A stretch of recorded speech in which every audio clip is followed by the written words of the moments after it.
The ALS Ice Bucket Challenge. Pretty cool. It works like this. Get challenged and you have 24 hours to make a video of yourself being doused with ice water. Or you must donate $100 to the ALS Association. You then get to challenge 3 others. $107 million raised this summer and counting. That's $107 million since June. And that's just what has been donated to the ALS Association in the US. This is happening worldwide. In England, you can send your donations to the Motor Neuron Disease Association. In Holland, send them to the ALS Foundation, Netherlands. Pretty cool. There has been criticism of the challenge, of course, and also misguided and erroneous criticism of the ALS Association.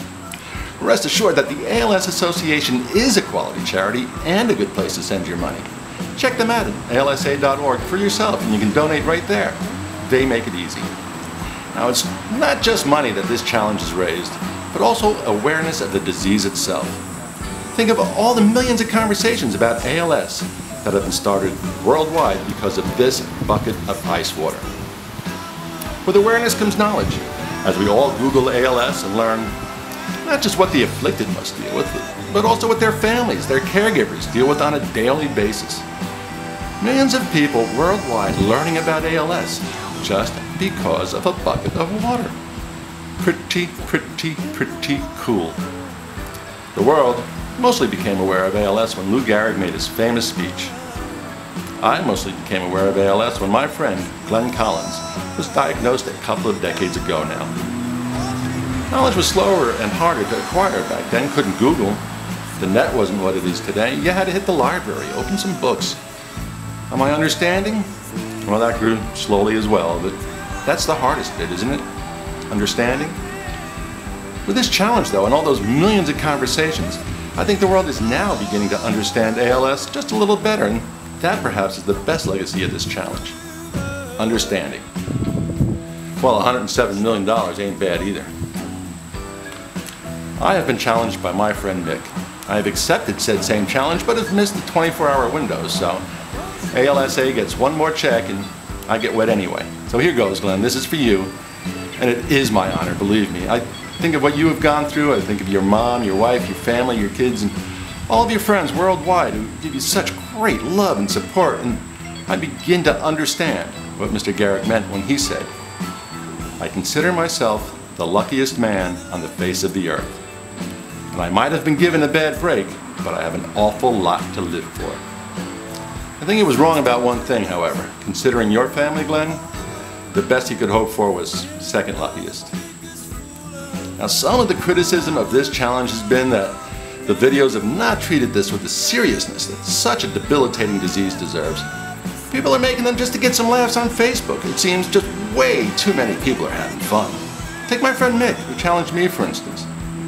His video incorporated a giant ice machine covering him in ice as his grandkids poured water all over him. Cheap gimmicks and such bad taste. Well, you can rest assured I will not stoop to such depths. No, not I. I will treat this with all the seriousness, class, and respect I can muster. Indeed, I am doing this for my pal, my dive buddy, my best man. Twice. My co-conspirator. Way more than twice. I am doing this for the coolest cat I know. There is no way I am going to use cheap gimmicks just to get your laughs. No, sir. No way.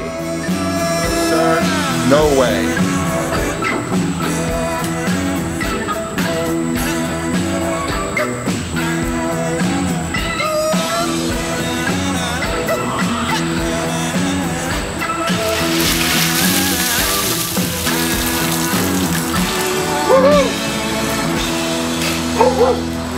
You know, the Scandinavians do this all the time.